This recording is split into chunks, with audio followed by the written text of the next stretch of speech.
Oh, yes, indeed. A Sunday night, a foggy Sunday night here in L.A. Phone numbers 1-800-LOVE-191, 1-800-568-3191. Fax number here at Loveline, 310-854-4455. The show's Loveline. I'm Adam Carolla. He is Dr. Drew. He's a board-certified physician and addiction medicine specialist. Doc, you have a good weekend? I did. Kids are all sick, stayed at home for the most part, but that's about it. Now, are they flawed or something genetically? I mean, these kids are sick every other day you come in here. You know what? It's a great irony. First of all, when you have triplets, one gets sick, they all get sick. Right. And then we get sick. And then we give it back to them. Right, and then you come in here and get me sick. And then you laugh at me when I'm sick. And so that's kind of how that happens. And I'm around sick people. Are you sick?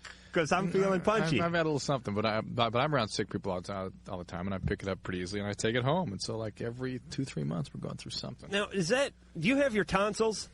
Yeah. Because I have mine. Yeah. And they say if you have your tonsils, it makes you more susceptible to certain things. Is that right? Some people. Could you just take the kids' tonsils out right now? No. Do it at home. No. Come on, bring them in. No. I want to make a keychain. Wouldn't matter. If it mattered. Oh. Did you keep Mike's spermatic cord? Is that what happened? Yeah, I don't know what happened to Mike's spermatic cord. I think we sold it to a hardware store or something. They're selling it by the lineal foot. Mike's spermatic cord. That'd be a good band name. So I saw Crimes and Misdemeanors.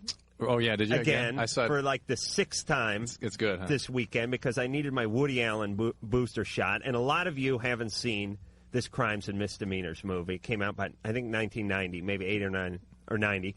One of Woody Allen's most poignant movies. Yeah. A very important film. And I'm surprised at all the people that haven't seen it. And I'm surprised at all the people that don't like Woody Allen.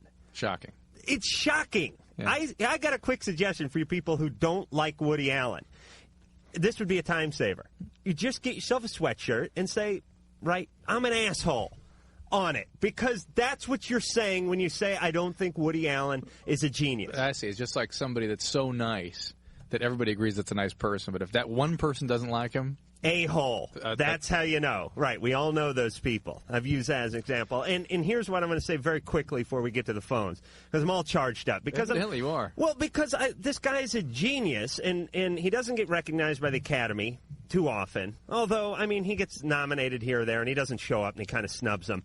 But people in general don't... You know that Annie Hall, which won Best Picture, I think, in 80 or 82? Yeah. Is the least seen Best Picture of all time. Is that right? Can you imagine that? Wow. What do people have against good humor? And here's the deal. People say comedy is subjective, meaning, hey, if you like Saved by the Bell, if you think Saved by the Bell is funny, then it's funny. Right. And I can't tell you it's not. Right. You're wrong. It's not. That's the deal. I get in this argument with my mom every other night. Here's the deal, and I use this example, and I think it works, and you guys can use it, too, if you run in anyone who's into Saved by the Bell. Take art. Take dogs playing poker and Monet or Picasso. Now, just because you like dogs playing poker, does that make it better? No. No. Monet is better. Yes, yes. Why? Because it's better. We need to have some structure in the universe. All right. That's a truth that lies outside of any opinion. Right. You like dogs playing poker better? That makes you a bigger asshole. It does not make it better just because you like it better. All right. So those of you who don't like Woody Allen, use the dog playing poker analogy. I think it'll straighten everything out. And thank God I like Woody Allen. Or at least you're saying it. You know, I'll go nuts. Greg. Yeah, what's up? You're on Loveline. Okay, I have a question for you. Okay. It involves my ex-girlfriend. Okay. We were going out. Everything's fine. Everything's perfect. She cheats on me. Mm-hmm. She comes over to my house all crying, saying she's so sorry, blah, blah, blah. Yeah. She came over crying and confessed, or you found out first? No, she's the one that told me. Okay, well, you can give her half a point for that. Give her a point for that? I said half a point. Half a point? Yes. Okay, so wait, hey, can you actually hold on for a second? No, we actually can't. Go ahead, Greg. Okay, I'll stand in line. Okay, so she does that What is it, call waiting? No matter what, when a call waiting occurs, people have to check it. I know. Greg. Yeah, what's up? He could be talking to the Pope. Which one of your moronic friends do you think that could be? Yeah, what do you think? It's Menachem Begin on the other line? It's probably my buddy Mike. Your buddy Mike you speak to every day. Yes. Who wants to know if he can borrow your bong? Actually, that's probably true. All right, screw Mike. Now, what's going on with your girl? And then, so she just wants to maintain the friendship, so we maintain the friendship. Right. Okay, so everything's going cool with that, with the friendship. This was how long ago? Yeah, and then my best friend Mike, the one who's probably just trying to call me. How long ago, Greg? How long ago? We broke up like 3 weeks ago. Okay. 3 weeks ago, something like that. So my best friend Mike's like, dude, you got to push her away. He's giving me some sound advice. You need your time away. So, what did he sense? Did he sense that you were getting close with her again, or something, or yes, or that you could? Exactly. Okay. My buddy didn't want me to get hurt again. Right. So he probably wanted to crack at her, but go ahead. No. He thinks she's the biggest bitch there is. At least he did. Never stopped a man from pursuing a woman sexually.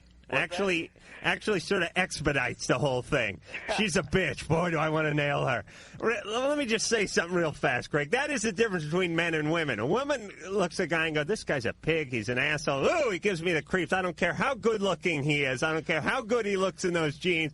His personality is a big turn-off, and I want no part of it.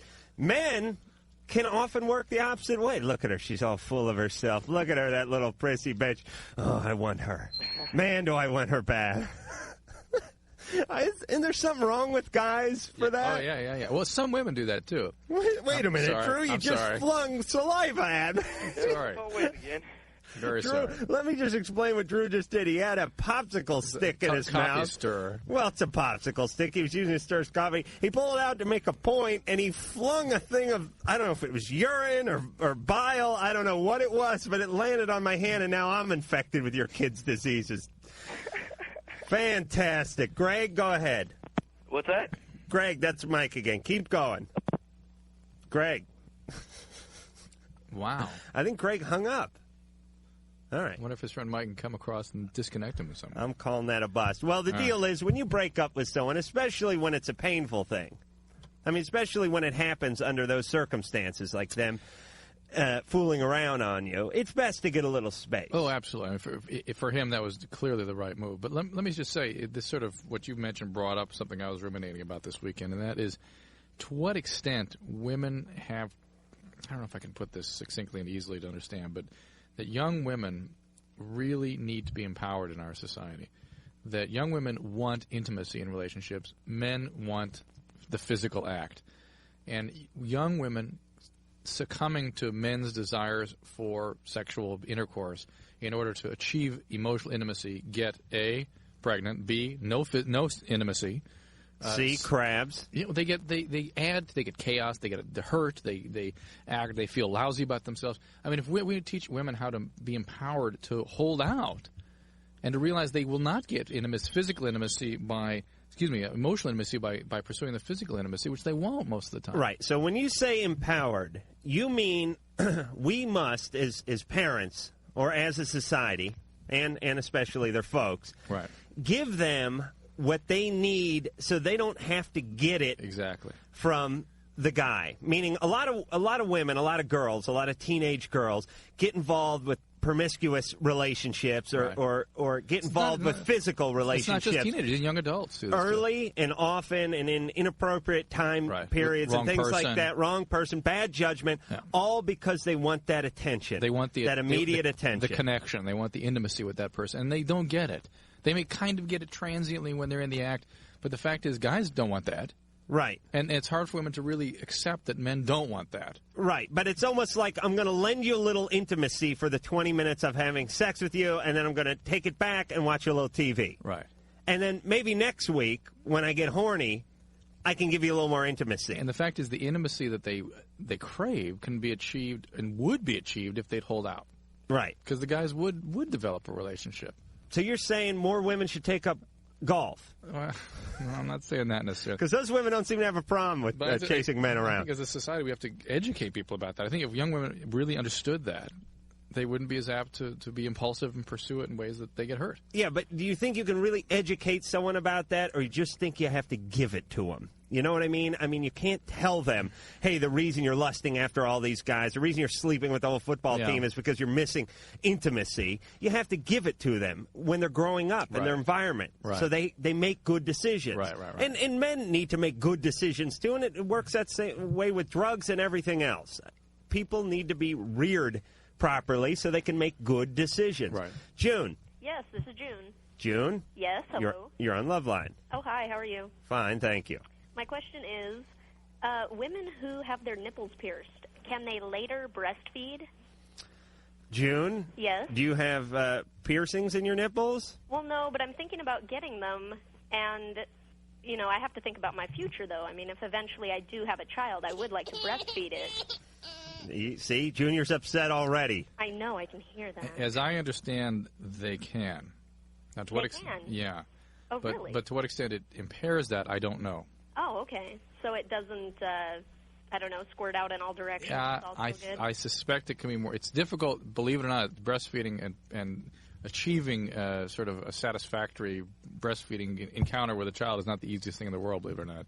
Oh, and all right. This probably makes it more difficult. But you ought to talk to the people that do the piercing. Oh, that's good advice. Okay. All right. All right, June. Thanks. Yeah, she don't want to come out like one of those lawn birds that you see on at your neighbor's place. But don't they have machines that suck? Yeah, pumps. How does that? Now that always looked a little provocative to me. Do they have those Depends everywhere? what you're into, I guess, Adam. What are you talking about? I don't know, but you're putting like essentially like a plastic yarmulke over the breast. It's like they do to cows practically. I mean, it's a pump machine. And what do you do that for? I mean, when you want to go out? Milk. No, yeah, no. I know that, smart guy, but I mean, when you go, why? All right, if you're at work and you can refrigerate it or freeze it, and it's important for the child to get those nutrients. All right, so when the child won't breastfeed. I mean, many children will not take the breast, and it's a way of getting the milk into them. Oh, really? Yeah. I thought all kids had to be into that on some sort of innate, instinctual they kind of are, level. But sometimes the two of them can't quite get it together and make it happen right. Seriously. There are people that specialize in teaching breastfeeding. Oh, really? Yeah. I would like to be part of that program. I'm sure you would. But every obstetrical hospital has one of those. We'll call it Breasts Across America. Nate. Yes. You're on Loveline. My question is for Drew. I want to know what you think about shrooms. Is there like any long-term side effects or anything like that? Well, I was reading some stuff just this weekend that suggests that hallucinogens like mushroom might cause something called excitotoxicity, that it tends to open up certain channels in the brain that are not naturally opened up and could potentially damage certain pathways in the brain. We definitely think that happens with LSD. It happens with ecstasy. It probably happens with all the hallucinogenics, of which shrooms is sort of a weak or moderate hallucinogenic. So it does appear to cause some damage. Whether or not it's enough damage to really create significant long-term problems, I've never seen that, but I have never seen somebody use a lot of mushrooms. Right. I've used them a couple times. A lot, but it seems like a lot of people use them a couple times and they're fine. But more than that, it's rare. It's really not the kind of thing. I mean, there's a lot of people who go, hey, let's eat ourselves some mushrooms and then go to Disneyland, or then go to a juggling clinic or something. Yeah, when you do stuff like that, it's pretty cool. But I mean, I just don't go out and just do it. You know? Well, it's not good for you. I guarantee you that. I've only done it once, and I was thinking about doing it again, so I thought I'd call. I've talked to a lot of people who've done that much, and it seemed to be okay.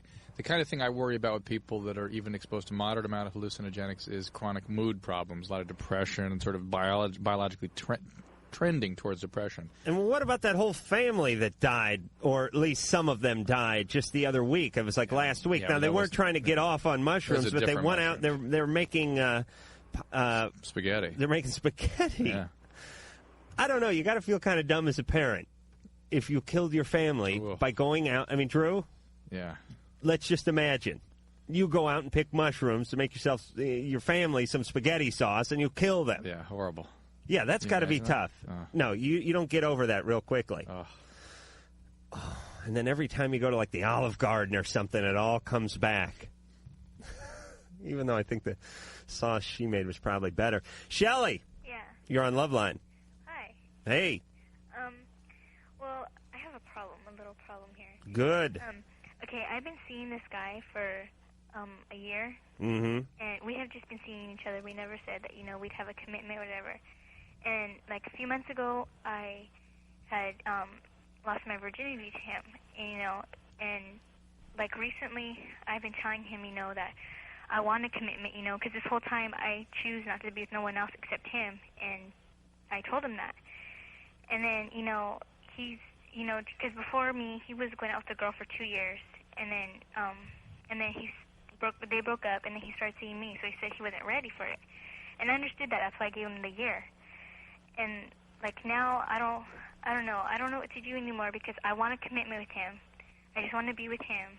And then, you know, we were getting to that point, but now he's telling me he's confused because he doesn't know if he should be with his friend or not. He doesn't know if he should be with his friend or not? Well, his friend is a girl. And then it seems like he's just playing mind games with me. And yes, and you're letting him. I know, but see, it's... Here we are. This is a prime example of what I was talking about 5 minutes ago. Right. Going for the intimacy, giving up physical relationship, getting hurt as a result of the intensity of feelings that generates, and the guy never having any intentions to provide you with an intimate relationship. See, it's hard for me because, you know, I gave him my virginity. I wish I could just get over him like that, but that's something I held close to me, you know, and... Don't cling to that. Besides, I think with today's legal system, we could probably get that back for you. I'm not sure, but there's certain documents, there's some paperwork involved. I think they have that down at the library. It is more intense, though, the first time. But be that as it may, it would be intense every time for a lot of people. I mean, it can be terribly disturbing to have that degree of closeness with somebody and then not be able to have it taken away, not be able to sustain it. It's a major loss. And then for me, it was like a moral thing. You know, I said I was going to wait till I was married, you know. And then I finally thought, you know, oh, that's something I can share with him, and then now this happens to me. All right, but you shared it with him, and you had no real commitment with him. And I don't want to seem like, you know, Father Flanagan over here, but you guys, I'll do some quick math. You guys went out for 8 or 9 months. You knew he wasn't committed to you, and you gave him your virginity. In an attempt to... He told me what? Well, he told me, like, when I brought it up a few months ago, he said, oh, you know, well, it's like we're, you know, have a commitment anyways because I don't be with no one else. And... like, I don't know, and then, you know, he just... All right, Shelley, this is the voice of reason. Listen, people don't change that much. Not from, you know, 18 to 18 and a half, certainly. In general, people have their MO, they have their rap, they have their way of going through life, some good, some bad, and they don't change, especially when it comes to relationships. So the way this guy is the way this guy is going to be. For his next relationship and the one after that and the one after that and the one after that. I don't think he's going to commit for a long time. And I don't think he's going to commit to you because you gave him over a year and it hasn't happened yet. Well, he told me that I would be the perfect girlfriend, and if he was, when he's finally ready, that... Oh, yes. Wait around. Yes. He told me that he still, right now, wants me in his life. Mm-hmm. I know this is kind of a mistake, but, you know, I still have him come over my house. Right. Hey, let me translate, I still want you in my life. I still would like a blowjob once in a while. But see, another thing with that is that, you know, I became like a maniac after the first time, and, like, I get all tense now if I don't have sex. All right, listen, Shelley, you're playing mind games on yourself. You gave this guy your virginity. It's okay. There's some sort of universal rule that you can no longer be with the person you lost your virginity to. It is written somewhere. I don't know where, but nobody I know. Is anybody in this room? Does any of the Loveline staff even know where the person they lost their virginity is? I don't know where they are. I think they're in some big tent somewhere, all milling around with name tags that say, I took Adam's virginity in 1979. You know? I mean, I don't know where these people are. You just grow older and you don't care. That's what happens. Shelley, this guy is going to mess around. He has his M.O., and he is going to keep on doing it for a while. He's not going to change, and don't think you're going to change him. That's where a lot of the problem comes. Shelley, you got to get out. Listen, you got to get away from the guy. Listen, get away from this guy. It's been over a year. He's not committing. He's talking about getting together with somebody else to your face. Forget this guy. And the only chance you have at him anyway is just to forget him. And understand that every time you have contact with him, that clock starts running again. It's probably going to take about 6 months to get over this. It's hard. Yes. It's hard. It's horrible. It's horrible. But soon you'll be jaded. Don't worry. But see, because my grandma told me, oh, get into modeling more. Every guy wants a boyfriend smile. I get myself to be in the calendar. And Shelley, don't try to put logic behind this. It's not happening. You could be in 1,000 calendars and 1,000 magazines. This guy would not commit. All right? Take a break, take a breath, and find somebody else. You're much better than this relationship. You certainly are. All right? You're worth you heard more. it from both of us. We're experts. All right, when we come back, right now I'm going to go find my virginity because I can smell it. I think I heard it out in the hall, and we'll be back after this.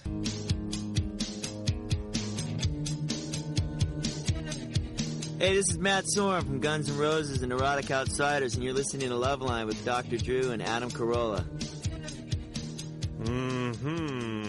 Phone number, 1-800-LOVE-191. That number translated, 1-800-568-3191. Fax number, 310-854-4455. I'm Adam Carolla.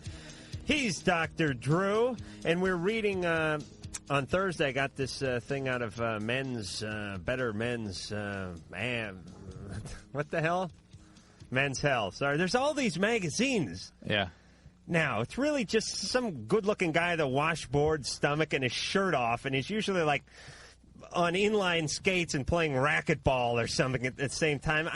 They stuff on, like, baldness and sperm production and all that crap. I don't know. I'm not interested in that. Are you? Well, no. But read those magazines? This one, whatever this is, evidently interests you greatly. Because every time I've seen you since, I think, Wednesday, actually, you've been clutching this thing. Seriously, have you put that thing down in 3 days, 5 days? Yeah. No, I actually wiped myself with the middle page. That's why that's missing. This is the penis issue. And I was just delighted and astounded. Serendipity, you'd call it. The average erect penis is 5.1 inches long. Now, 0.1, now I was a carpenter. 5 3/16, basically. Close, It's yeah. under 5 1/8. Yes. Which essentially is 5, because no one says, right. I'm 6'2" and 3/32. You know what I mean? Right. Or a tenth. You know what I mean? You're 6'2". Right. Right.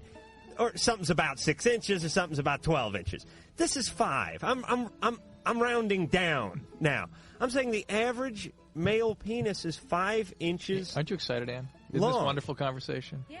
But it keeps going down. It just keeps. We go for this every night, though. I know, but I'm exactly. But it's like this thing. Look at this. Have you seen him without this in 5 days? He's clutching this thing over the weekend and studied it. Yes. I certainly did. It is amazing. And here's my guess. I don't believe it. I think men's penises are a little larger. I'm guessing the guy who headed up the research team, his penis was 5.2 inches. He looked down and he went, let's make it 5.1. I'm going to be just that much over the curve. All right, enough of this shenanigery. And speaking of chatting, yes, that last call we had, that Shelley, again, exemplifies how much, particularly women, get hurt in attempting to achieve intimacy. Oh, yeah. Especially with no foreplay. Well, just at all. There's got to be a better way. You mean emotionally? You mentioned you challenged me earlier when I said, can you teach people how to do that? I think we can help people understand ways, sort of strategies whereby they can maybe have relationships without feeling the need to have physical relationships. You know what I'm saying? Strategies. Yeah. Like the woman sitting over some map in like a war room from... well, that they need to do it that way. They probably do, in fact. And she has like, all right, boobs, you go cover the left flank. Crotch, you... All right, now let's go to the phone. All right. That just sounded funny. Don't go there. It's too late. We already went. Elizabeth. Hi. You're on Loveline. Okay, I have a weird question. A couple years ago, I started taking birth control pills to regulate my period. And the first brand I was on was like a really high dosage. And I just had this incredibly disgusting but totally real craving to eat chalk.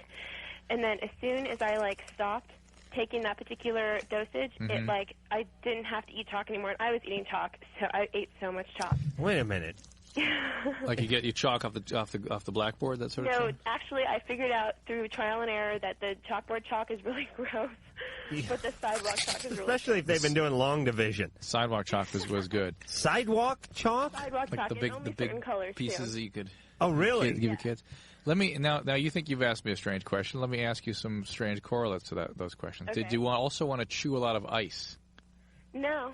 Did you have the temptation to reach into an ashtray and chew on the ashes? I wanted something dusty. Right. And I think maybe if I thought of ashes. Elizabeth, there's actually a name for that. It's called pica syndrome. Did you ever want to blow your grandfather? No. Thank you, Adam. Thank you. I appreciate that. But, Elizabeth, that's actually a hallmark sign of iron deficiency.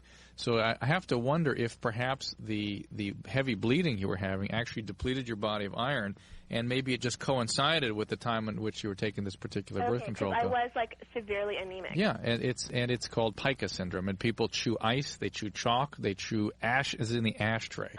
And it's a very strange but highly characteristic syndrome. Okay, and, so now the doctor wants to put me on that same dosage, so I will not. It's not correlated to that particular dosage? I can't guarantee you it's not, and I have to wonder if maybe it was the combination of the anemia with that particular pill. I think if you are now replete, if your iron stores are depleted and you're no longer anemic, it would be far less likely to happen, I would think. And if it starts happening, there's so many pills to choose from. If it starts happening, you can just switch off. Hey, Drew, is there iron in chalk? No, but it's no. What kind of cruel joke is that the body is playing on this poor anemic girl? She needs iron to the point where she's having these bizarre cravings. Yeah. So what do we send her out to crave? Chalk. Ice, chalk, ashes. Ashes. How about that? Ashes with nothing in it. Yeah. I mean, carcinogens. Yeah. What kind of cruel joke is that God is playing? You know what I'm saying? Yeah, I don't know. Why not just get the impulse to kill? Or to, shave yourself and walk around nude or something. I mean, certainly there could be something worse for you than eating chalk. What is that? I thought it was there must be iron in it. Like, when dogs get sick, they go out and eat grass. Maybe, God, nature, there was eating dirt, and maybe there was some so it's just mineral some basin. weird, something lodged up in the reptilian brain or something? Oh, absolutely. Wow. Or maybe somebody can tell me. Maybe one of our we have great listeners. Maybe they could give us a specific biological explanation. Especially if you butter them up that way. I ate a lot of paste in junior high. Was that some deficiency? Wilmer's glue, that sort of thing? Yeah, Elmer's. Wilmer's. Yeah, maybe that's just lack of education. Elizabeth? Yes? Don't eat any more chalk, sweetheart. Well, it's not bad for me, though, I don't think. I got a better idea. If you're going to eat chalk, why don't you make money? You eat the chalk, and then you get yourself a job at the local baseball park. How would that work? You could do the foul lines. Okay. They could put you in a wheelbarrow and put a hole in the bottom, and you get the picture. Wonderful. Yes, fantastic. I'm really going in some positive directions tonight, Drew. Indeed you are. Brian. Yeah. You're on Loveline. Hi, I have a compliment for Adam Carolla. Mm-hmm. Oh, yes. Hold on. Mike, get ready with the recording there, just in case it's legitimate. Go ahead. I'd like to say that Adam speaks for us real men, and that you're humorous, even though you're a little bit twisted, but you speak for the real men out here. All right. Yes? Yes. Was that all?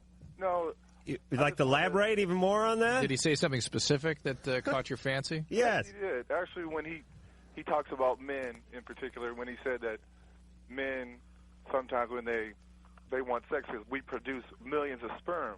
72 million a day, I've learned through reading my crappy mail magazine. Exactly. And then you had one where you talked about last week or maybe even a week before that about how we have the head sperm and it talks to our brain and says, get me out of here. Right. The head sperm. That's right. The leader of the pack. The guy in the leather jacket. That's right. And he's driving a Harley Davidson. He certainly is, right down the old urethra highway. And he's talking to his brain and he says, get me out of here. That's right, That's Brian. the way it comes is through a woman. So, all right, you now have rationale to go out and lead the sort of deviant lifestyle you've always dreamt of, Brian. Exactly. And you have my blessing. But, I just want to elaborate a little more, though, because sex basically is a basic need. Yes. I think that men are more honest in some ways than women because we don't try to read something into a relationship that is... Men are more honest than women. Right. Exactly. More honest than women. More honest, especially when it comes to relationships. Because they don't want the relationship, and they'll always be honest about it, even if you know that sex will be withheld. Well, okay. No, wait a minute. That's different. That's a little bit different. All right, Brian, work out your rap a little bit better, and then take it to the local Red Onion.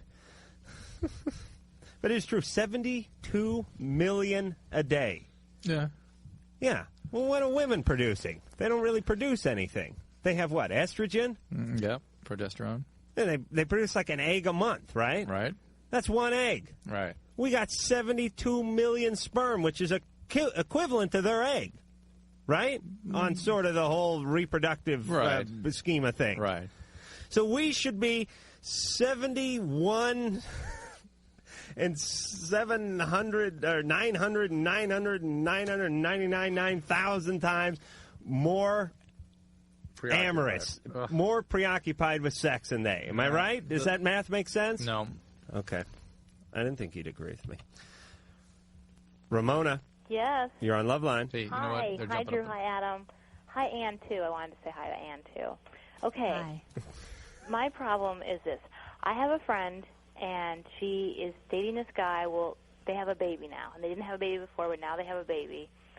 And when we were really good friends. We were great friends. But then I started seeing, like, she was totally in love with him, and he wasn't really treating her that well. And I started thinking, well, maybe I was just getting jealous. But then I started realizing she's coming in with all these millions of problems. I was like, why don't you just break up? So finally, after they kept going out, I got the feeling like she was being emotionally abused. Like, I'm taking this class in college, and this women's studies class, and they go about all these ways to tell. So that's the feeling I get. And she tells me all the time that she's having these troubles and everything. But finally, like, about beginning of the school year, he started lashing out at me. So finally we decided that we shouldn't be friends anymore, and I just see her when I see her around school or whatever. Yes. But now I'm going, what do you, I mean, I know if somebody doesn't want to admit it, you can't do anything, but I'm wondering, am I supposed to just, like, end the friendship altogether? Am I supposed to stay there for? It's, like, tears me apart to hear her when she tells me this stuff. Well, I mean, what can you do to help people realize? It depends what degree we're talking about, because in every relationship, just by virtue of the fact that you're in a relationship means you're being emotionally abused to some degree, on some level. I don't care how good a relationship you're in. Gandhi would emotionally abuse his wife, like, on occasion. Well, I'm talking to the level, like, he tells her, well, nobody even cares about you anyway. Who do you think you would run to if I broke up with you? Right. You know, he all right. tells her that stuff, and she knows it's not. She knows it's not true, and she, like, said, well, I realize it's not true. All right. The guy's a jackass, right? I believe so. I mean, I would like to think he wasn't, because we got a lot. All right, but the point is it doesn't matter what you think; it matters what she thinks. Right, but how do you support someone to the end that you help them see it? This is what you can only support her as a friend. You cannot be a surrogate girlfriend or squeeze or hoe or bitch or whatever this guy calls her. You know what I'm saying? Yeah. This is his wife. Well, no, they're boyfriend, girlfriend. All right, this is his girlfriend. Right. And it's your friend. You have to just be her friend. And part of being a good friend is trying to shape people slowly with your own opinions and things like that. I don't mean take them like a lump of clay and make them in your own likeness, but I'm saying, give her some of the insights, some of the things you've learned. But you can't come in and do a wholesale change overnight. You can't sit her down. You can't crack a book and put the fear God into her. Just be her friend and be there for her, and don't try to change that much because you're not in the relationship. Try, but Ramona, but don't expect it. I mean, your influence may be slight, and over time may prevail in some way, or help turn a light on somewhere and help her gain insight into what's going on. But it's not going to make her wake up and have an epiphany and understand what you see. It's not going to happen. And here's the deal. I'm concerned about the baby. I mean, the baby All right, now. but listen, Ramona, if you're really concerned, then you have to know what she will and won't respond to. Okay. She won't respond to you coming on strong and saying you got to leave him and take the kid and come stay at my place. She will respond most likely to a slow, methodical, consistent approach. So you have to be patient. Okay, Ramona? Okay. Good luck.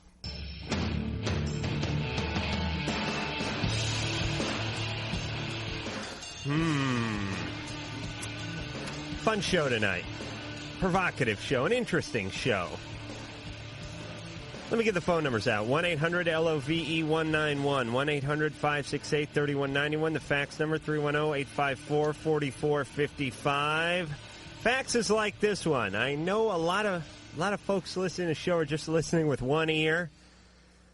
I think this guy was just listening with I think it's just like maybe sphincter or something like that. I hate to go there, but here's the facts. Adam, please tell us how you lost your virginity to a tent full of people in 1979. Now, if you were listening to the show 10 or 15 minutes ago when I was discussing losing one's virginity, I was saying that nobody has a relationship with the person they lost their virginity to, or virtually these days. They've all been rounded up and put in a tent. And not only do we not have relationships with these people, we don't know where they are anymore. Right. So what I was trying to illustrate to our young listener who was worried about this is, unfortunately, it's a sad reality of life that you get on, you get older, and you lose track. And the person that most important person in your life, all the way growing up for women and for men to a degree, is a person that does not play as key a role as you may have anticipated coming up, or as they sort of told you it would growing up through mythology and things like that in Disney films. Mythology and Disney films. I'm going to do my thesis on that. Actually, I can't do a thesis because I just got out of high school, really. All right, let's go back to those phones, huh, Drew? Yeah, you would say. As you wish. Yes, Julie and Jennifer, you're on Loveline. Hi. Hi. Julie's over here. It's just Jennifer. Oh, okay. Okay, well, we've been going out with these guys, our boyfriends, for a long time now, like a couple months. Long time. Man. Oh, no. Eternity. You getting the 8-week itch? No. Okay. But, like a month ago, we kind of got curious and we kind of messed around together. Like what happened? Mm-hmm. Like, we just kind of, kissed and touched and just stuff like that. We didn't, have sex or anything. Right. Right. Well, then we decided, we weren't going to do that anymore. And we told them because we felt really guilty. But really what? Guilty. But she said it like she was from Scandinavia. She said real guilty. No, but... Yeah, you felt guilty, yes.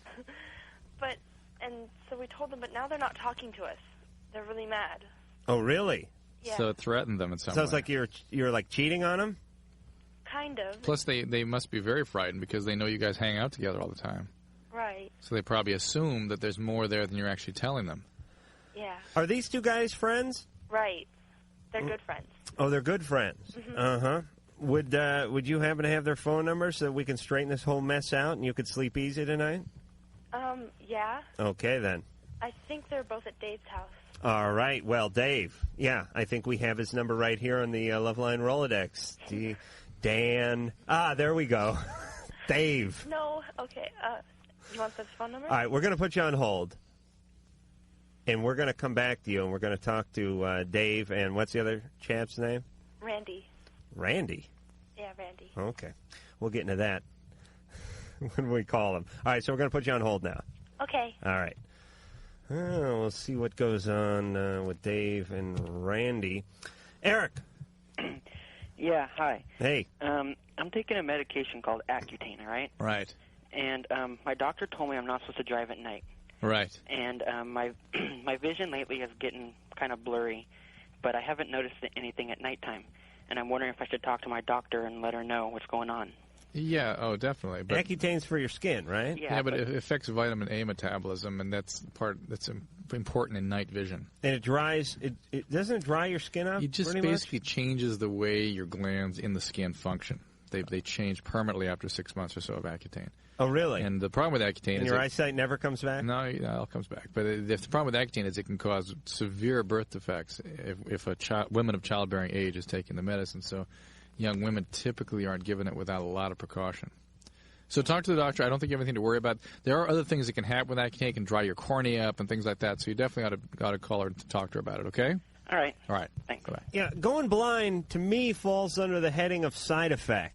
I mean, of serious side effect, you know? Yeah. Hey, the good news is your skin's going to look good for the prom. The bad news is you're going to need a cane at the prom or a dog. I mean, I never heard of that. No, it's transient. The night vision's affected for a while, but it comes back. Oh. But he's saying his blurry vision during the day, and so what the heck? That's bad. You gotta Julie. check it out. Hello? Julie. Kimmy. Kimmy? Yeah. Q-U? What? Just Kimmy. Yeah. All right, Kimmy. Kimmy. All right, everyone's got a new handle tonight. Hi.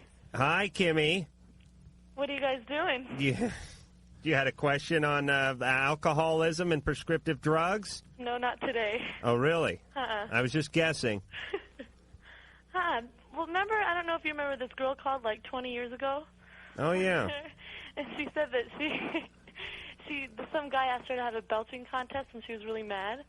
Yes, I do remember that call, actually. Yeah, it wasn't 20 years ago. I think it was about 6 months ago. Yes? Well, anyway, I'm a good belter. And I would be proud if someone asked me to have a belching contest. All right, I challenge you. Okay.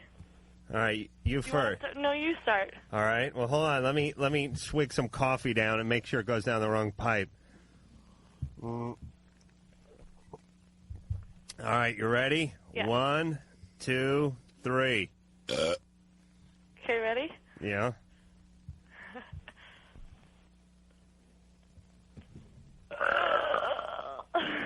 Hey, that was pretty good, but I'm gonna work up something else now. Okay. All right. Now hold on. Let me wait. I had Pepsi and pinto beans for dinner. Yeah. All right. I'm gonna move that along. All right. Ready? 1, 2, 3. What was that? What was that? Yeah. Come on. You want it? All right, come on, your turn, Kimmy. No, it's just belching. Oh yeah, no, you don't understand. This is the follow-up to the belching competition. No. Oh yes, belch. You can be disqualified from the belching competition if you can't muster a fart up. It's not ladylike. Oh yeah, you're practically a Marine as it is. I'm not a Marine. Kimmy. Uh-huh. You drunk? Uh-uh. Really? Mm-mm. You're like this all the time? All the time, honey. Wow. I don't know if that's good or bad. It's good. All right. Find yourself a nice sailor. Do. Better yet, find yourself a nice therapist and start a relationship. Hello? I have no idea what that was. You know what? We did a direct punch, an inadvertent direct punch. So this better be good. What's your name? How you doing? What's your name? Seth. Seth. All right. What's your question? Good, you know? What's your question? Through. What's your question? Okay, I got a question about to Dr. Drew. Yeah. About if and when you pierce your ear at the top of your ear, yeah, the cartilage up there. Mm-hmm. I've heard like different stories that if you pierce it in the wrong spot, there's some nerve up there that can make you go paralyzed or something like that. I'm not familiar with that, but I'll tell you what, you get your cartilage infected and the whole thing can dissolve.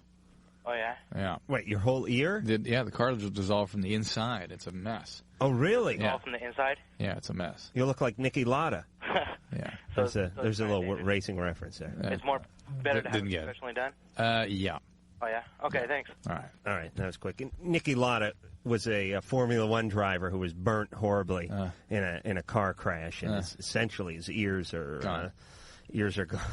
But just another reason why I shouldn't be here, by the way. Doug. Yeah. You're on Loveline. Oh, hi. Hi. I have a question for Dr. Drew. Yeah, Doug. I'm bisexual, but I have a fear about telling my mother that I am, because when my brother told her that he was gay, she flipped out. Yeah. She should be relieved to hear you're only bisexual. I've been mostly dating girls, but I've had experiences with a guy and a girl at the same time. So. Yeah. Well, Doug, I don't think you should feel obliged to announce anything to your mom at 16. No. Absolutely not. Yeah. I think, the 16 is a time when you really, most people have doubts about their sexual orientation, or at least have some confusion about it at times. And if indeed you turn out to be bisexual, when you're an adult talking to your mom as an adult, and if she needs to know that information, then you can tell her then. Or if you feel the need for support for some reason, you have to tell her. Well, you expect that she's going to be a little bit. Doug. Yeah. When you masturbate, do you walk in your mother's room like you just won the World Cup? No. No. And when you get the family dog to lick you where he shouldn't be licking you, do you tell your mom this? No. And when you have a tremendous bowel movement, do you strut in to the bedroom and proclaim to the world that you? Okay. Well, there you go. There's certain things not only you shouldn't be telling your folks, but I'm going to tell you something. I'm going out on a limb.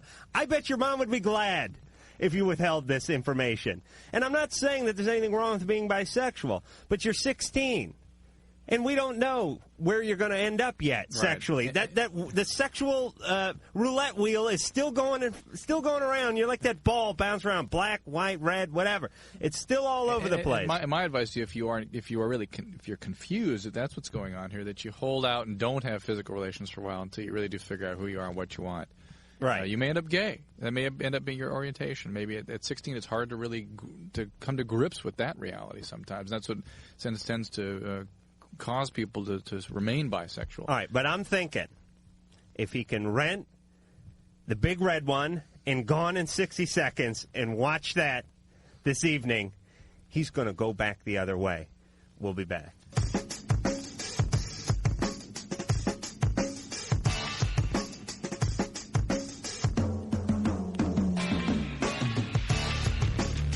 All right, in just a second, we're back here on Loveline. We're going to get back to Julie and Jennifer and talk to Dave and Randy. We put them on hold about 15 minutes ago. Apparently, Julie and Jennifer were having a little hanky-panky. Nothing major. Just a little experimenting, a little fooling around. And apparently, Dave and Randy, the prospective boyfriends, weren't too thrilled with this news. Now, most of the time, and we'll find out when we talk to them, but most of the time the reason guys are upset is because they weren't allowed to videotape the proceeding event. You know what I'm saying? Usually that's why they're so upset, but we'll talk to these guys and find out what's going on. But we're not going to get to them just yet. We're going to get to them after our little 10-second ID thing, which is coming up in about 25 seconds. So until then, Drew is going to sing opera. No. Oh, geez, that sucked. No, not even. Come on. No. Until then, we're going to argue over why Drew will not share his opera. Just 'cause it's a gift. Yeah, it is a gift, but it's not a gift to this audience. But you spat on me earlier. Don't you think I deserve it? Yeah, it's the best part of the show for me so far. But I think we got to talk more about some of the stuff we were talking about earlier. Look, we'll do it in 10 seconds. All right, name of the show, Loveline. My name, Adam Carolla. His name, Dr. Drew, board-certified physician. The phone number, 1-800-LOVE-191. The fax number, 310-854-4455. And when we left, before a brief intermission, we were talking about Dave and Randy and Julie and Jennifer, and we now have them, and we're now going to get to the bottom of this whole sordid mess. Dave. Hey. Randy. Is this just Dave? Yeah, it's just Dave. Okay, Dave. And Julie's your boyfriend? No, Julie's not. There you go. Sorry, girlfriend? Yeah. All right. Okay. All right. Okay. Drew's punching around. Fantastic, Drew. Are you there? Hello. Hello? Hello. Who's this? This is Julie and All right. Jennifer. Did we lose Dave? What? Could you guys get him back? Drew, don't monkey. Drew's monkeying around with the phone board thing, and he managed to hang up on your boyfriend, as if things weren't bad enough. Now we're back to where we were a half hour ago. Julie. Yeah. You called Dave. What? You called Dave and told him to come on the air, correct? Mm-hmm. Okay, now he's going to call back theoretically. Or they're going to call him back. They're on there calling right now. Uh-huh. And we're going to talk to him. Now, did you tell him what we needed from him? Not really. I mean, he's like really upset. He's really upset, but he agreed to come on the air. I hope so. I wasn't really, he's kind of mad. He won't really talk to me. Well, we had him there, so hopefully there's no real problem with that. You should understand. What's the matter now, Ann? What? Line's busy. Drew, hold on. Oh. All right, the wheels have come off the wagon here. We had a pretty good first hour. Yep. I think we ought to just pack it in right now. He's on our other line. Oh, he is. Should we go answer it? Yeah, I don't know. Yeah, tell him to hang up and get back. Tell him to hang up, and we're going to get right back to him. Okay. All right. We'll get back to you, too, in a second. How about that? All right. All right, let's just go to this one. Oh. This will be quick and easy. For Christ's sake, Drew. Robert. Hello. You're on Loveline. How's it going, guys? Well, it was going pretty well until Drew started monkeying with the phone board. Oh, you got to keep an eye on him. No kidding. How's it going? Good. Thanks for taking my call, Adam and Dr. Drew. You're welcome. I'm calling regarding GHB. Sure. You familiar with that? Goob, sure. Gamma hydroxybutyrate. Yeah. Right. At any rate, my friends and I have been taking it for about a year while we work out. It's good. I guess stimulates muscle growth and. Well, allegedly, it may have some growth hormone effect. It appears to work. Yeah. As far as taking it and also having fat burning qualities, but we also take it as a recreational drug to get high. Right. Is it back again? Jeez. Yeah, I guess it's making it. What's it do? What's it make you feel like? It's like taking a couple six-packs of beer, really. I mean, really? It's very hard to control. It's associated. Yeah, there's a very fine line with how much of a dosage you should take to catch a buzz, or you know what? Go beyond that and can pass out completely. Right. Comas have been induced, seizures. You can't really control the dose. It's very difficult. But you look better in shorts. Oh, yeah. Not at those doses. And it is a potentially quite dangerous drug. It's a relative of the sort of central nervous system depressant, GABA. And when River Phoenix died, everybody jumped to the conclusion that this was the drug that did him in. Is that right? Wasn't it a combination of things? Well, what did him in, he was a routine amphetamine death. I mean, that's the way people die when they do a lot of speed. I see. But where GHB, do you get this stuff? They used to advertise it in the back of muscle magazines and things, and people would mix it up and keep it in their refrigerator and give out Dixie cups. That's sort of how it was dispensed. It's illegal, right?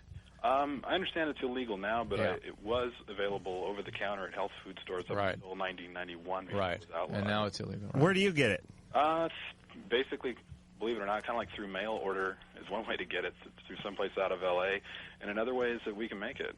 Oh, really? From what? It's not really a difficult process to produce. What do you make it from?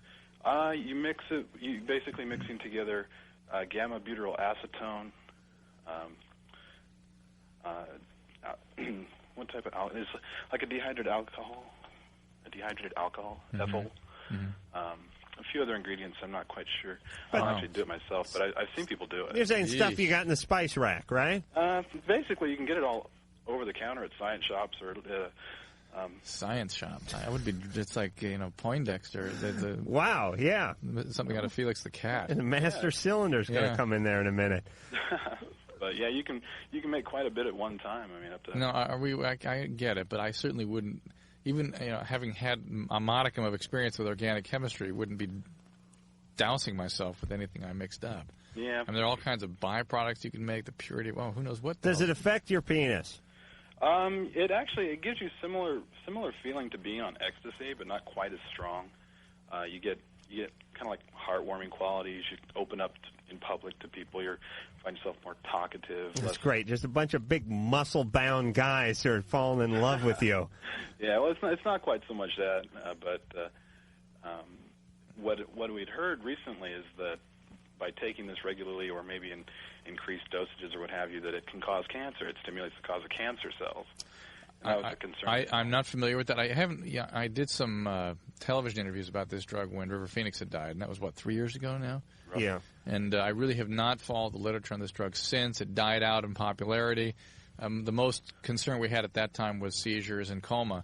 I'll look it up again, see what's out there. I mean, there will be a price for this drug, I assure you. I mean, they will not go unnoticed by Mother Nature. And nothing's for free. Right. Because the way it had seemed, at least the studies we had read on, there's a book I'd read called Better Sex Through Chemistry. Oh, God. Fantastic. Written by Dr. Mengele.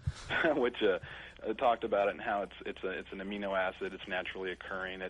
Your body metabolizes. Let me just real quick. I have a recipe. Well, let me just point out that glutamate is an amino acid that your brain uses to transmit information. In fact, it's what's called an excitatory amino acid. It's a lot of the alertness in your brain is due to glutamate. You take a lot of glutamate, it will cause what's called excitotoxicity. Your brain is only programmed to be able to tolerate a certain amount of stimulation, and then the cells die. Here's what I want. I want everyone within the sound of my voice to go to their kitchen, and I want them to get out some pride. And I want to mix a little self-esteem in there. And I want to mix a little hard work in there, and a little dedication, and a little fear of the Lord. I want you to mix that up in a big. Come on, can I have some goddamn music here, Mike? I'm on a roll. In a tumbler, and I want you to put in a couple of. I want you to put in a couple of frozen pieces of. I don't even know where I'm going tonight. But drink that. Don't go to the damn. Don't go to the chemical company. Am I right, Drew? Yeah, of course you're right. All right. I had an angle there. You just lost it. I just lost it. That's the GHB. Is that what that is? All right. Now, don't monkey with this thing this time. You run it this time. Push twice on that one, okay? No, Mike's going to do it for us, right, Mike? All right. Dave, Randy? Hello? Julie, Jennifer? Yeah? Okay. Now, girls, be silent for just one moment. Let's talk to the boys for just a second. Okay. Wow, they're like twins. Dave. Yeah. Is this you? Yes, it is. Okay. Now, what did the girls say they did? Okay, they said that they, pretty much had sex with each other, something like that. That's what you heard. That's what you heard. But what did they really tell you? They kind of just, experimented. They fooled around a little. Yeah. Not out of a porno movie, but, maybe out of, one of those Emmanuel movies. Okay. You know what I mean? A little softer. What'd you think of that? The fact that they had done this. Well, they felt, kind of betrayed. Betrayed. Yeah. Right. What? I mean, just the idea of them, sneaking around on, Right. I need help. Because is that Randy? Yeah. Tell Randy to shut up. Randy, shut up. Thank you. Dave, you felt badly because they had intimate contact with someone other than you. Right. Right. Regardless of whether it was another male, a female, a pet, whatever it was, right. They had essentially a sexual, intimate experience. And it must have felt especially threatening since you knew they kind of hang out together. Yeah. Continue to hang out together. Yeah, yeah. Did you think that maybe more had gone on than they had told you? Yeah. All right. All right. Now, Julie, let me ask you this. Okay. What if you'd found out that Dave and Randy had just fooled around a little? Maybe a little kissing, maybe a little, just a little, maybe like Dave put his hand down Randy's pants and groped around a little bit. Maybe just, a little tongue action there, just some good, clean making out. No sex or anything, but just some making out. How would you feel about that? Probably the same as him, but now that I've done it, I know how the other side would feel. I'd probably be pretty upset, but probably forgiving. You'd be forgiving. Yeah, I think so. I like him a lot. And if Dave said, me and Randy got it on just a little bit, and we're going to hang out, but don't worry about it.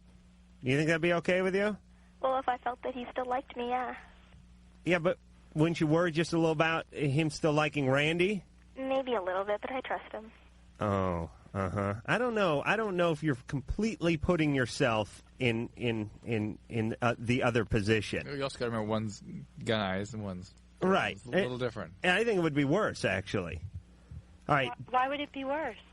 Well, women don't take to men fooling around as easily as men take to women fooling around. Do you know what I'm saying? Yeah, it does seem a little different. Yeah. All right. So, can these guys trust you? Yeah. Well, now they can. We don't. We didn't don't do like anything anymore. It was that one time we didn't even like it. How do we know that? Yeah. Are you guys dressed right now, Julie and Jennifer? Yes. We're in different rooms. But are you dressed? Yes. All right. Dave, tell Randy to shut up. He said to shut up. Jennifer. Yes. Dump Randy. Why should I dump Randy? He sounds like a moron. But I like Randy. Well, maybe something's wrong with you. Dump you. You're a moron. All right. Hey, Dave. Yeah. Dave, where'd you go to finishing school? Do you got to tell Randy every bad thing I said about him? Yeah. You do? Yeah. What the hell's wrong with you? Be nice. Dave, be nice. Okay. Let's all be nice. Julie, Jennifer. Yeah. I want you to tell Dave, and then Dave will relay it to Randy. Okay. I want you to tell them that what you did was nothing more than teenage experimentation, that there was a couple question marks that you needed answers to, and that you won't do it again, and that you love them. Okay. Put it in your own words. Right now? Now? No, we'll do it at the 12 o'clock break. Okay, Dave? Yeah. Okay, it was just experimenting. I mean, haven't you ever wondered? I mean, we still really like both of you a lot, and we're so hurt that you won't forgive us. Please forgive us. It was just a one-time thing. We promise not to do it again. You can trust us. Keep going. I mean, we were just experimenting. We were curious. I mean, you hear about it all the time. We wanted to know what it was like. And Don't rationalize. Apologize. Okay, we're sorry. We didn't even like it. It was so much better with you. How much better? A lot. Like a lot 10 better. times. 100 times. A million times better. Exactly. It wasn't, good. Would you vomit if you ever saw another woman naked, Julie? Probably. Yep. I mean, look at how much trouble it's caused. He won't forgive me. And this relationship means a lot to me. And All right. That's enough. I'm going to vomit now. Dave. Yeah. Listen, Dave. They're apologizing. Okay? And I believe it, too. And Dr. Drew believes it. Takes a lot to get me to Yes. consider this sort of thing sincere. Okay? Okay. Now, Dave, tell Randy, give Randy a thumbs up right now. Don't even say anything. All right, you give it to him? Yeah. All right, you guys are back on. Okay. I want you to put this behind. I'm going to treat this like the Don in some Italian family. I want you, both of yous twos to put both these things behind yous twos and get along now, all right? Okay. All right, that's it. It's a done deal. Yeah. It's in the past. Dave, call them back. Okay? Hang up from this call and call them back. Thank you very much. All right. Okay, Good. bye. Fantastic. Okay, bye. Bye.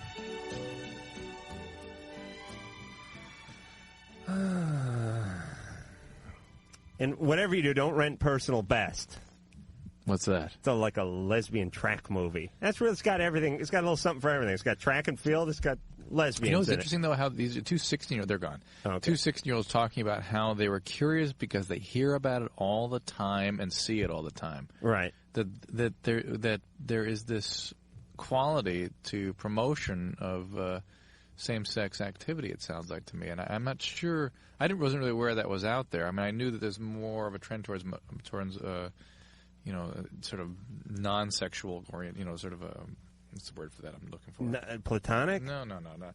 Well, don't give me no. You said non-sexual. My brain is not working well tonight. Well, mine isn't either. Perhaps we should have gotten someone to substitute for us tonight. Yeah, indeed. Scott. Yeah. You're on Loveline. Hi. Hi. How you doing? What's the problem? Okay. I was like... Androgyny is the word I was trying to think of. What? Go ahead. Oh, okay. I was at this party a few nights ago, Mm-hmm. and I was hanging out, and there was this girl there. We got to talking and found out everything was pretty common, and, Yeah. it was working out real good. All right, you hit it off. Oh, perfect. Nothing wrong with that. What's that? Nothing wrong with that. Continue. Okay. So, just so happens this girl is that's there is best friends with the girl that's having the party. Mhm. And unbeknownst to either of us, the girl that was having this party, I guess, really liked me. Uh-huh. And like a few days later, me and the girl I met there ended up getting together and stuff, and everything was cool for a few days. And then her best friend that was having that party just totally dumped on her. Uh-huh. I mean, just said later. Just went ballistic. Yeah. And, well, not ballistic, just kind of said, hey, if you're with the guy, I won't like you, or if you're not, I still won't like you. Oh, really? Yeah. Well, problem solved. Well, that's not the end of the problem. So, Oh, what was that, Mike? I don't know. What the... Something is just... it's not a full moon, is it? Is it? All right, Please tell me it isn't. we're going for a bread and butter call here. Just so the listeners understand, that was the phone just disconnected right here. Yeah, we didn't hang up on anybody. No. Oh, yeah, it must have sounded that way. Yeah. No, absolutely not. I had the best answer I've ever given. What was it? Oh, this one went too. I don't want to get up. I think we're having difficulty with the phone lines. So, Drew, what about this whole Bosnia situation? Uh-oh. Uh-oh. Are we all right? All right. Let's keep going. Because I'm going to have to sing the dreidel song in a minute here if you don't get this figured out, Mike. I had a little dreidel. All right. I made it out of clay. Jason. Hey, Dr. Drew, Adam. Hey. How's it going, guys? Good. Don't go anywhere, Jason. For Christ's sake, we'd have to talk to each other otherwise. First of all, I just want to say that you guys do a fine service to the community. Oh, thank If I would God. have had a set of you guys on the air when I was in high school, my life would have been a lot easier. Interesting you would say, because that's sort of the model I am applying to this whole environment. If something that could have applied to what I needed when I was even your age, I mean, it would have helped. In Seattle, so but I'm glad to listen to you guys now. Well, thanks, Jason. What's your question? I need a little advice. Two of my Okay. best friends that I've been friends with ever since middle school, elementary school, are going out now, boyfriend and girlfriend. The problem is that they insist on having unprotected sex all the time. She won't she won't make them wear a condom. She won't go on the pill. There's all the options. Right. She's gone through college. She's very well educated. But does she want to get pregnant? That's what I told her, and she told me that I was crazy.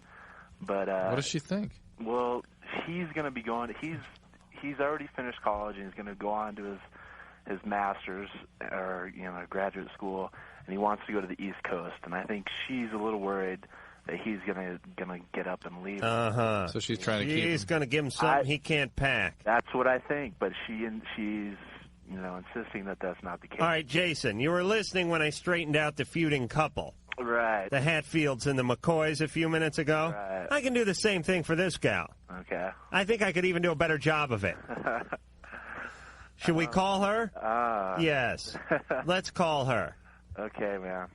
You know what I mean? Let's get these things out now. And here's the deal. People are frightened because it's a confrontation. Right. And I don't like confrontations either, but here's the deal. When we're done, then we're done. Right. Then it is off your chest. It will not eat at you. You don't like confrontations? No, I don't.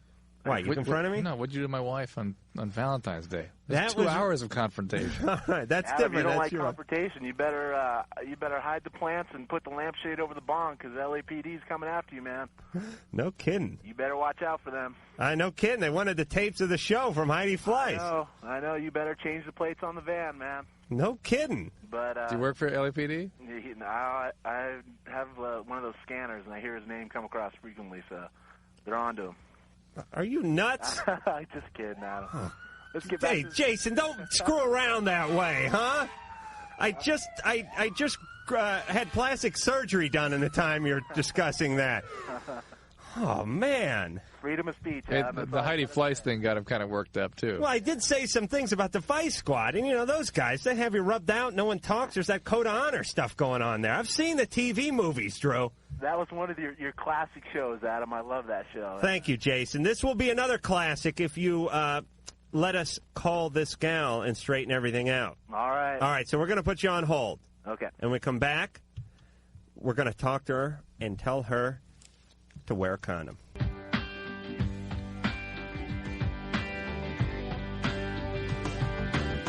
This is Matt. And this is Sherry, and we're from The Rentals. You're listening to Adam Carolla. And Dr. Drew on Loveline. Phone number 1-800-LOVE-191, 1-800-568-3191. Fax number 310-854-4455. A show filled with peaks and valleys tonight. We've really ran the gamut between doing a great show and doing a crappy show. But I'm going to commit to this last 34 minutes. Of this hour. Of this hour. Of this day. This is going to be a great last 34 minutes. Ben, you're going to start it off. Oh, great. I've been listening to your show for just a little while now. I just wanted to say I was pretty impressed with tonight's show. I think it's great that you're, you're actively participating and helping us solve our problems here, calling up those girls' boyfriends and such. I thought that was pretty cool. Anything for money, Ben. That is my motto. Well, that would be a great thing to do for a living. I would love that. But anyway, what I called about tonight was sort of it's a personal issue. It's not really about my relationship, but more about my maturity level. Mm-hmm. I have this problem where I can't really seem to look at like any other girl when I can only focus on one girl at a time, for instance. This is a problem? It's more of a curse, I'd say. Well, really, okay, right now there's this one girl I'm going out with. She's seeing two guys. She's Right. seeing myself, and she's seeing her, I guess you call him her ex-boyfriend. How does that make you feel? I don't know. I guess I'm a bit intimidated, but it really, it's a gray area for me. Wait. You're intimidated. I'm intimidated. She's known him for a year and a half, and she's been dating me for less than a month, Yeah. And I don't know. So, Ben, your Yeah. thing is something is better than nothing. No, what it really is... It's not? No. Well, His thing is he pursues one thing at a time. He gets a Exactly. commitment to have a relationship with a person. Right. You've said actually stuff like this to me. Even if that person is dating a soccer team No. at Well, the right. same time. And that's what's at issue here is your choices with whom you choose to pursue may be the issue here more than the fact or the way that you do it. Yeah, I'm the same way. I mean, I may describe myself as a pig, and many callers may believe I am by a lot of my opinions. Or you've been at times. And I've been at times, and I'll admit that. I'm versatile. I can go the swine route. But what I'm saying is when I'm interested in somebody, I'm interested in that one person. And if I'm interested in them enough, I don't want to go out with other people. And I don't understand what is behind people wanting to go out with 5 people at once. And I understand it's exciting, and I understand it makes them feel good. But I do think a lot of it is insecurity. Right. It's a way of avoiding intimacy, which intimacy is what you really need to nourish yourself emotionally, and that's too painful for some people. That so what doesn't even seem to be my problem, really. That's right. That's not your problem. It's other people's have problem. A crush on. Right now, I'm a senior in high school. My girlfriend says this is something I'm probably going to get over. It's sort of a maturity issue, is really what I'm calling about. This is your girlfriend? Yes. Your girlfriend who goes out with her old boyfriend? Yes. It's not really your girlfriend. Well, I kind of use that word a bit loosely. She's a chick in your poli-sci class. No, actually, she's not. She's English lit. No. Ceramics. No, I'm in high school. She's in college. Ooh. We don't even go to the same school. Older woman. Yes. All right. That's not the issue here, though. All right, get to the issue. The thing is, like, I'll even have a crush on one girl, and I won't even think about going out with anyone else. And is this some silly high school thing that I'm just going to get over, or is this possibly just the way I am, and I should just deal with it? Should we each have a crack at this? Let me have a crack. I think that when you learn how to choose more appropriately and really develop a relationship, when you're in relationships, this will be an asset. I believe you will be able to interact in a sort of a more social dating kind of way with more than one person as you get older. So I think this will work. I think this will work itself out. When it's appropriate. Yeah. I mean, when you have someone that's not dating half the freshman class, then it's good that you only want to date her. And not to say that you can't date somebody who's dating other people. You'll be able to do that eventually. You have to learn how to sort of contain that desire to connect with somebody. And It's a good impulse. I'll tell you what it is. It's like the atomic bomb. Now, wait a minute. Not a bad thing if we're using it to keep mutually assured peace. Right. But is a bad thing when we drop it on, like we test it on Bikini Island or something and move a bunch of natives off into some place where they just lead out their life, gambling and drinking and lounging around watching daytime television. Now, I don't want to get into political stuff. Is that where you used to live? Bikini Island? Yeah. I've moved all the inhabitants of Bikini Island into my living room now, and we all sit around, gamble, drink, and watch daytime television. No, it can be a good thing, but it can also be a bad thing. And right now, Ben, it sounds like it's being used for evil just a little bit. Yeah. Actually, so here's what you... I think it's going pretty well. Right, except... For instance, this is really the person I'm interested in. Right. Seriously interested No, it's going too well. There's too many guys. No, there's not. There's only 2 guys. I mean, and I don't even know exactly. I don't think the other guy's even as close to her as I am. That's not it. Like, for instance... But you're not... Your situation's good if you're getting together a softball game, Ben. Do you understand? You're dating this person. Yes. This is not a good situation. I deem it bad. Okay. Listen, Ben. Yeah. Use the same focus that you're now using on this current relationship and turn it towards someone else that you can get involved in who will be monogamous, who will put the same focus on you as you put on them. That's all. That's all you want in a relationship. You want the same focus that you put into them, into you, and then eventually into sex. Same commitment.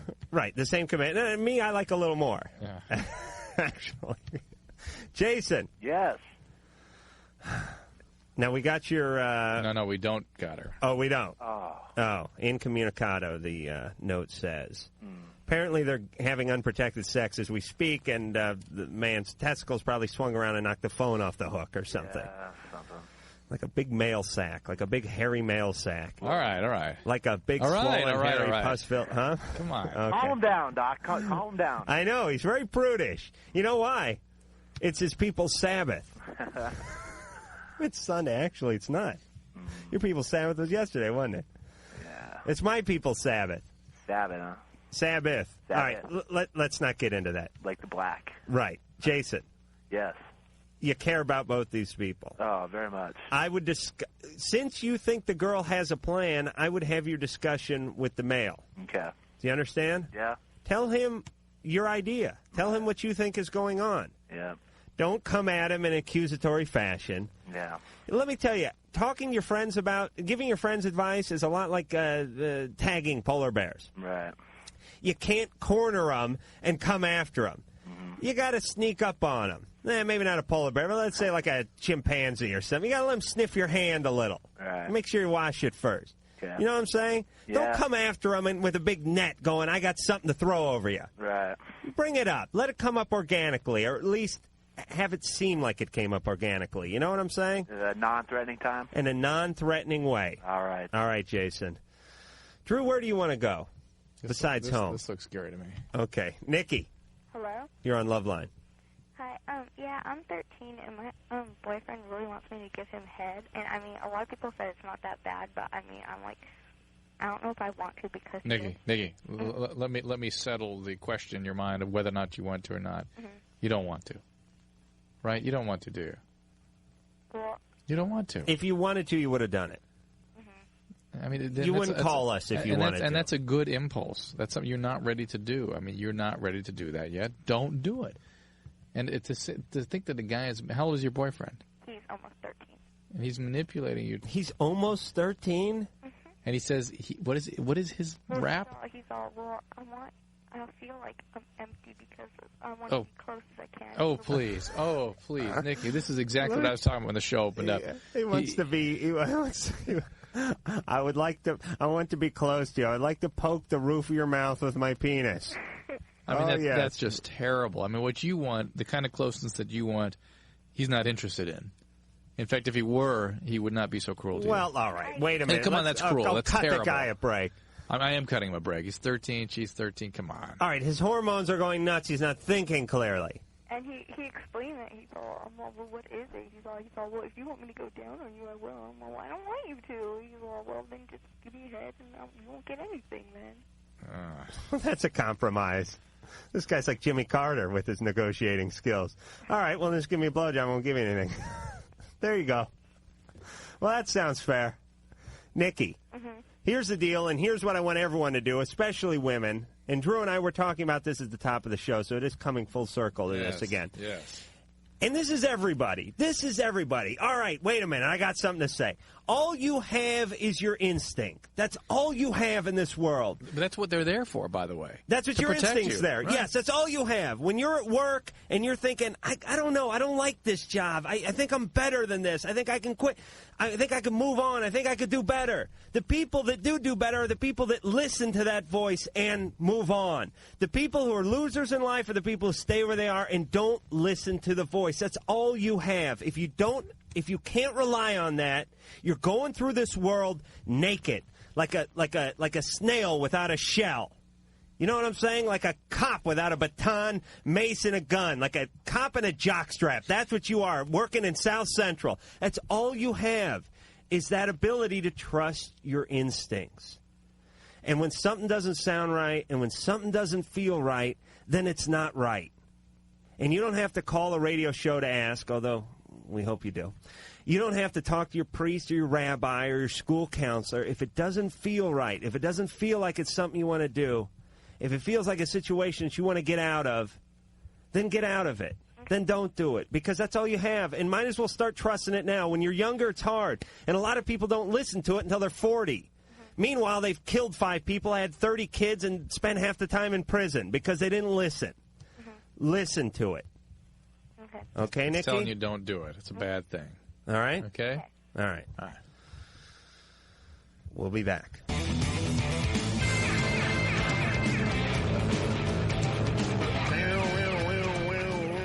Phone numbers here at Loveline, 1-800-LOVE-191. Fax number 310-854-4455. And now it's time to go back to the phones. Jennifer. Wait, did that again. Oh, really? 5. Oh, sorry. Hello. Jennifer, you're on Loveline. I'm having a banner evening. Oh, me too. Good. I was being facetious, but go ahead. Yeah, I have a really, really big problem. Mm-hmm. I don't know, my little brother, he's bisexual. How old is he? He's 16. Mm-hmm. And he's decided he likes my boyfriend. And no matter what I do or anything, I cannot keep him away from him. And it's, I don't know. What does that mean, keep him away? What does he do? He's always flirting with him, just trying to get together with him. I don't know. What do you mean? You mean, but does your boyfriend know? He knows he's bisexual, but I don't know if he knows he's flirting with him or anything else. Guys can be pretty thick sometimes. I mean, they don't know that sort of thing. Yeah, actually, guys, here's what guys are. This is a great thing about guys. Guys, there's two types of guys. There's either the guys who the guy is coming on to him. I mean, he's like dry humping his leg, and this guy's watching Jeopardy and has no idea what's going on. Or there's the guy where the guy just walks past him and says, excuse me, he goes, that fag was coming on to me. I had to punch him out. But there's no intermediate guy. It's either the paranoid guy who thinks everyone is coming on to him and everyone's gay, or the guy doesn't notice anything. I'm the guy who doesn't notice anything, by the way. Well, maybe he doesn't notice anything, but I notice, and I want to, tell my brother, it's not cool. Why don't you say that? I don't know how. I was hoping maybe you could talk to him. All right. Would you like to talk to him? We certainly would. All right. Well, then hold on. Yeah. Make sure you knock before you go into his room. He could have like a cult roundup calendar spread open there, and it could be an embarrassing situation. Okay, hold on. Stuart, come in here. This is our Gonna Talk to a Gay Guy music. Tequila. Hold on. He has no clue. It's great because this is like a background music from an Elvis movie, but it's a totally different topic. Loveline. Bye Boy, starring Anne Margaret, Elvis Presley. I'm on the air. Watch your profanity. Oh, sorry about that. All right. Now, Jason? What's up? I thought you said Stuart. Jason, are you Jennifer's sister? I mean, I'm sorry. Jennifer, yeah. That was a Freudian slip. Are you her half sister? Are you her sister and her brother? Are you her brother? Yeah. Yes, you're Jennifer's brother. Yeah. She cares about you quite a bit. Do you know that? Sometimes. Sometimes. Yeah. Okay. She also cares about her boyfriend. Do you know that? I think so. I'm pretty sure about that. Right. Right. She feels like you care a little bit about her boyfriend, too. Maybe. Maybe. Yeah. Not a bad-looking guy? No, not really. Uh-huh. He could probably bring me over to the dark side. So, you're extra nice to this guy when he comes around. It depends. But most of the time. It depends. It depends on what? What he's wearing? Probably, yeah. And how long Jennifer's out of the room? Huh? And how long your sister's out of the room, am I right? Yeah. Okay. You realize this makes your sister, Jennifer, a little uncomfortable. No. You don't realize that? No. Have you ever seen this guy outside of your sister's presence? Huh? Have you seen him anywhere else minus your sister? What do you mean? Like you seeing him somewhere else minus your sister? Oh, yeah. All the time. All the time? Yeah. Well, the plot thickens. Like where? Like when I'm at, sometimes I see him in the store. Uh-huh. But sometimes we'll go out and do something. I don't know. Not really, though. Not really? Yeah. Well, do you go out and do stuff with him or not? Well, I thought about it. Yeah, well, I thought about going out with Ann Jillian for a number of years. Doesn't mean we went anywhere. Well. Did you go out with the guy or not? Like, go out with him? Like, go to the movies or something? I'm asking you. Jason, did you go out with this guy somewhere or not? No. No. Well. Okay, no. Okay, let's put no. Yes, we're going to put no down in that. Why are you putting no down if the answer is yes? Is the answer yes? The answer is yes, isn't it? Well, maybe sometimes we'll go out and do something. Like what? Let me think. Well, last time we were out doing something. Watch your language. Watch your language. Listen, Jason. What kind of stuff do guys like to do? I want to ask something. Jason, are you not talking because Jennifer's overhearing you? I don't know. She's not in here. She's not? Nope. What the hell's wrong with you? We're asking you a straightforward question. This is hard to talk about. I realize that, but the point is we need some... What did she tell you? Well, listen, the show's only 2 hours. Let me explain what's going on. Okay. This is your sister's boyfriend. Mm-hmm. You have an interest in him. Yeah. That's okay. And she senses that, and it makes her uncomfortable. And if you guys have something going on, somebody better come clean with your sister. Because do you guys have anything going on? Me and my sister? No. I would hope not. Don't play stupid, Jason. Oh, me and him? Yes. No, hold on a second, okay? What? No, never mind. Do you have any kind of relationship with this guy? No, I don't. You don't? All right. Never physical anything exchanged between you two? Nothing more than loving glances? Yeah. Okay. Now, does this guy have any interest in you physically? I don't know. What do you think? Sometimes he looks at me pretty weird, but I have a feeling. Right, but you could just be conjuring that up in your own mind. I could be, but you know how it is. Someone likes you. Yeah. Sometimes you can tell, but sometimes you make it up in your mind too. But don't you have some desire to protect your sister if this is what this guy's doing? Is He probably doesn't even like her anyway. Sometimes they get in fights all the time.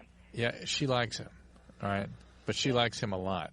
And if she needs to be out of that relationship, maybe you ought to help her see what this guy's all about. And I could make you this bet too, because I think I'm sniffing Jason out. Your sister could bring home Jack Klugman and you'd be all over him, wouldn't you? Who? Jack Klugman? He's a big-nosed guy who was on The Odd Couple, yes. I've never seen that. Point is, an older, unattractive guy. So you saying I'm attracted to all guys? I'm saying you're attracted. I'm saying you don't like your sister, and you're gonna screw her figuratively by setting your sights on whoever she brings through the door. No, not Yes, you're a little vindictive mother, aren't you, Jason? really. I could be. You could be. Of course you are. You are, and I'll tell you why you are. Why am because I? if you weren't vindictive, you would leave your sister's boyfriend alone. What? That's true. This is a free world. Yeah, it's a free country. She's free to kick your ass up and down Hey, the hall. Watch your language. I can say what I want. It's my stinky show. But not only... My sticky telephone. But Jason. Yeah. It is inappropriate for you to be making eyes at your sister's boyfriend. If you like a guy, that's fine, just as long as it's not your sister's boyfriend or a close family member. Everything else is fine. And Jennifer needs to get out of the relationship with that guy. Jennifer obviously herself makes some bad choices. Really? Look, if the guy were worth a damn, he wouldn't. If you were dating some girl and her brother started coming on to you, would you not set the limit somewhere appropriate as opposed to kind of letting it go along for a while? Yeah. I mean, that's just. I mean, she's chosen a bad guy to have a we relationship shouldn't be like taking our skateboards down to Chuck E. Cheese for the afternoon. No, that would be... Wow, what a horrible situation. That would be wrong. And going along with the gay sibling theme, Michelle. Yeah, hey, Adam, Dr. Drew. Hey. Michelle. Okay, I have this problem. That call was disturbing. I really called. Well, he was disturbing. Yes. You guys ready for another disturbing call? I know I am. Okay, well, here it goes. About a couple weeks ago, I was going through my sister's room, and I found some letters. And they were lesbian letters about her and her best friend. And and I've had the thought that they were, because I've walked in a couple times and I've caught them, it looked like I caught them kissing, and as soon as I opened the door, they jumped back really quick.